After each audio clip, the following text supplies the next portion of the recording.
Israeli প্রধানমন্ত্রী Benjamin নেতানিয়াহুর বিরুদ্ধে আন্তর্জাতিক অপরাধ আদালতের গ্রেফতারি পরোয়ানা এখনো বহাল। তবুও তিনি যুক্তরাষ্ট্র সফর করেছেন, আর এই সফর ঘিরেই নতুন করে শুরু হয়েছে আইনি ও রাজনৈতিক বিতর্ক।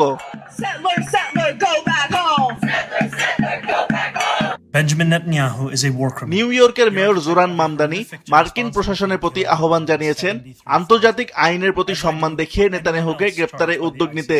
এর আগেও তিনি বলেছিলেন নেতানিয়াহু নিউ ইয়র্কে এলে তাকে গ্রেফতার করা হবে।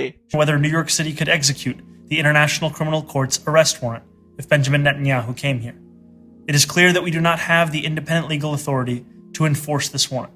The federal government, however, does, and I call on them to join the ICC and execute this warrant. It's an honor to have তবে এসব বিতর্কের মধ্যেই হোয়াইট হাউসে যুক্তরাষ্ট্রের প্রেসিডেন্ট ডোনাল্ড ট্রাম্পের সঙ্গে বৈঠক করেছেন ইসরায়েলি প্রধানমন্ত্রী বেনিয়ামিন নেতানিয়াহু।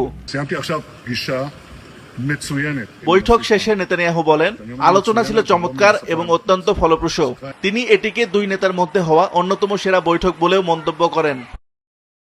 ইরানকে কোনোভাবেই পারমাণবিক অস্ত্র অর্জন করতে দেওয়া যাবে না, পাশাপাশি মধ্যপ্রাচ্যে সামগ্রিক নিরাপত্তা, গাজায় চলমান পরিস্থিতি এবং লেবাননের সঙ্গে যুদ্ধবিরতি চুক্তির ভবিষ্যৎ নিয়েও কৌশলগত আলোচনা হয়েছে বলে জানান নেতানিয়াহু।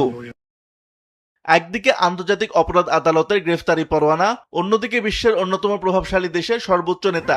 নেতানিয়াহুর এই যুক্তরাষ্ট্র সফর আবারও আন্তর্জাতিক আইন, কূটনীতি ও ভূ রাজনীতির জটিল সম্পর্ক সামনে নিয়ে এসেছে। আসিফ আল আমিন, মাছরাঙা নিউজ শো।